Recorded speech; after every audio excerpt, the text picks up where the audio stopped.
সবাই এখন তার পক্ষে, আমাদের পক্ষে। এখন এখানে প্রচুর জনতার ভিড় এই বাছুরটি দেখার জন্য। এখানে আছে আমাদের উপসহকারী পানি সম্পদ কর্মকর্তা ডাক্তার মিজানুর রহমান। এই দুই মাতালা বাছুর দেখে আপনার মন্তব্য কি স্যার, প্লিজ? আমি জীবনে প্রথম দেখলাম। জীবনের প্রথম। আচ্ছা, প্র্যাকটিক্যালি আমি দেখলাম এই জীবনের প্রথম। আচ্ছা, ঠিক আছে। এখন হচ্ছে কি আমরা উপসহকারী পানি সম্পদ কর্মকর্তা ডাক্তার মোহাম্মদ আশরাফুল আলম, আমরা ওনার মতামত শুনবো। আপনার মতামত কি এই বাছুর দেখে?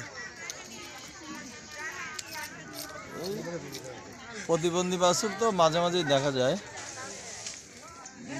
অনেক বাছুরে 3টে বাছুরও হয়। ডেলিভারি করছি সাজাদপুর পোতাজিয়া, মানে 3টে বাছুর, মানে 3টে বাচ্চা এই মাথা হয়েছে।